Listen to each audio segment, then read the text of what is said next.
Alright, so this is going to be my video of me going more into depth about my gender and sort of how I came to figure out my gender.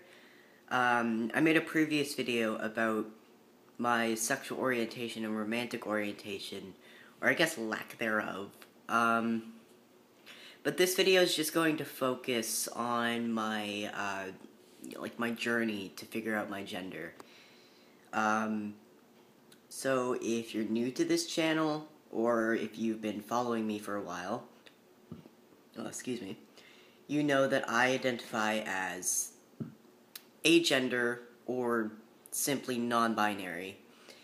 And just to break those terms down, so non-binary essentially means not identifying on the binary, so not identifying as male or female, or at least not 100% male or female. And then agender falls under the non-binary spectrum. So non-binary is the umbrella term. And agender essentially means a lack of gender, or not having a gender, or gender neutral. And that's essentially, what I am. I'm not a boy, I'm not a girl, I'm not really anything. I'm neutral, but I don't really have a gender. And I get the question of, oh, okay, well, if you don't have a gender, or if you're gender neutral, how can you transition? And it's not necessarily about... See, I'm on hormones, and I do plan on top surgery because this is how I want to feel comfortable in my own body. If I were to have not gone on hormones or even planned for surgery, I'd feel a lot I have heavy dysphoria with the way I'm perceived, with my body, with everything like that, which is why I'm going through transitioning. I'm transitioning to be androgynous or more neutral. At least that's the goal. But it took me a lot, just with coming out as asexual and aromantic, it took me a long time to sort of figure out my gender, even though I've always sort of known, there's just never been a word. So, I've always been a tomboy my whole life. Everyone always considered me a very masculine girl, but whenever anyone would call me a tomboy, I actually thought it was a different gender, that I wasn't a girl and I wasn't a boy, I was a tomboy. But it's still a boy in it, and I preferred being referred to as a boy than a girl. Anyway, so I told my mom when I was 4, hey, I'm a boy. And she just kind of laughed at that and said, no, you're a tomboy. And then at the age of 10 or 11, I said, okay, no, I'm not a boy or girl, I'm just me. That's all I am. And again, people would laugh and just be like, no, you're just a tomboy. Or, oh, when you turn 16, you'll be, super girly, and it'll be all about boys, which is incredibly heteronormative. Who says I even like boys? Who says I even like girls? Who says I like anyone? And then, sort of in grade 9, I think I was about 13 or 14. Probably 14. Anyway, I came out as pansexual and gender fluid. Now, I thought I was gender fluid because I was okay, well, some days I feel more masculine and some days I feel more feminine, so I guess that means I feel more male or female, but I mostly feel neutral. I started experimenting with pronouns. I had people call me masculine pronouns on masculine days and feminine pronouns on female days, and neutral pronouns on both or neither days, but it still didn't feel right. So in grade 10, what did I come out as? I think in grade 10 I started saying I was actually androgynous. I was definitely trans, and I was androgynous. I just happened to be, more masculine some days, more feminine other days. But that still didn't feel... It felt closer, but not right. And then grade 11, I came out specifically as a trans guy, as female to male, or demi boy, I think I also started to wonder. Either way, I came out as a trans guy because I felt that people would be able to understand that more than saying, hey, I don't really have a gender. And I had a lot of mixed reactions. I had to explain it to everybody because they just didn't understand. They've never met a trans person. They've never talked to a trans person. I've had a few friends that thankfully had trans friends, so they knew. And, I mean, my family had, like, a terrible reaction. Most of my family, anyway. Half my family I'm not really speaking to anymore. Specific parts of my family are slowly sort of coming to terms with it. But my whole family sees me as a trans guy, even though I've explained several times I'm not.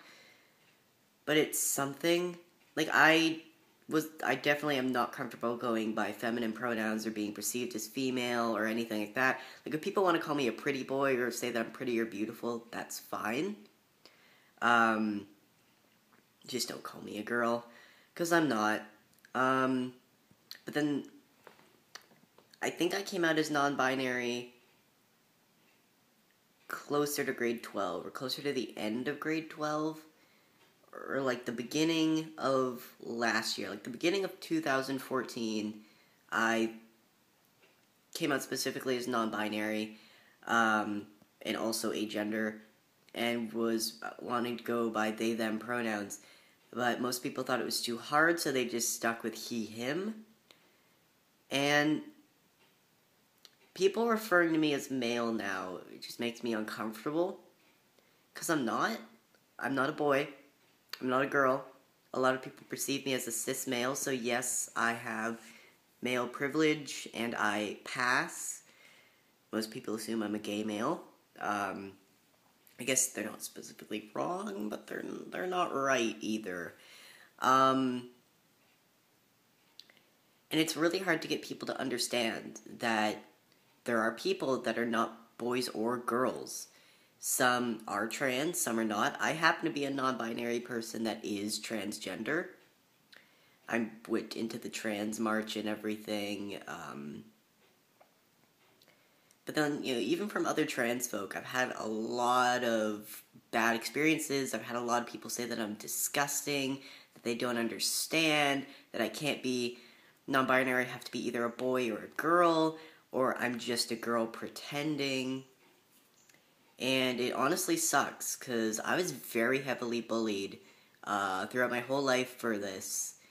I got called it, I got called he, she, I got called it a lot in high school. Thankfully, going to college, people understand, people are very accepting. Even if they don't really know, they still just sort of, they try to learn, and even if they don't understand, they're still just like, whatever, just do your thing. I try to be stealth at work, so no one really knows that I'm trans, but I think people have sort of caught on to it. Or I think people have told other people. Either way, I haven't necessarily had bad reactions. A lot of people don't get it, but they're like, oh, okay, just do your thing. And I think one of the hard things about being non-binary, though, especially an asexual, aromantic non-binary person, is that people don't understand. They're like, okay, well, are you going to be a boyfriend or a girlfriend? I'm like, well, it's going to be someone's partner, like a date mate.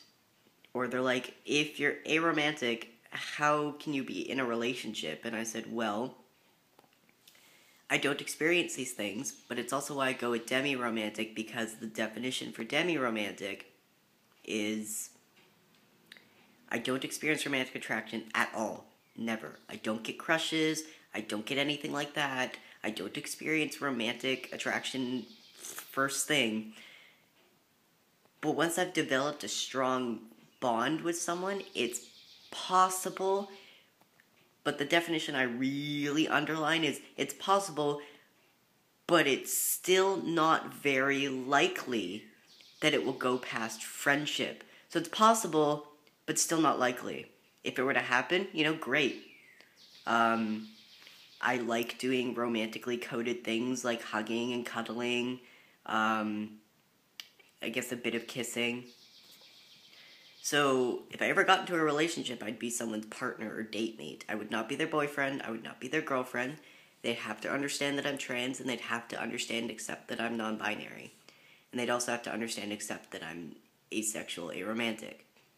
But, people make judgments before they even get to know me. Which is why dating is so hard, because nobody wants to date someone that's neither a boy or a girl, and even if they do, they're so obsessed with what genitals you have, like, in your pants, that, it's like the deciding factor. Like, oh, do you have this or that? So, I can't date straight guys or lesbians because they're into women, and I am not a woman at all. And I can't really date gay guys or straight girls because they're into men, typically, and they're into typically penis, although I do know that there are very accepting straight girls and gay guys that are totally open to dating trans folk and trans men. It's just why I would prefer to date someone that's like bisexual, polysexual, or pansexual, even a fellow asexual or someone on that spectrum, because then I know that hopefully they don't care about what's down there, and it'd be a lot easier to date. But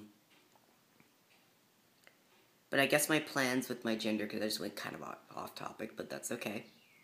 My plans for my gender is specifically, I don't know how long I'm going to be on hormones, maybe for the rest of my life, maybe for 5 years, maybe for 2 years, I don't know. This is just so I can feel comfortable with myself.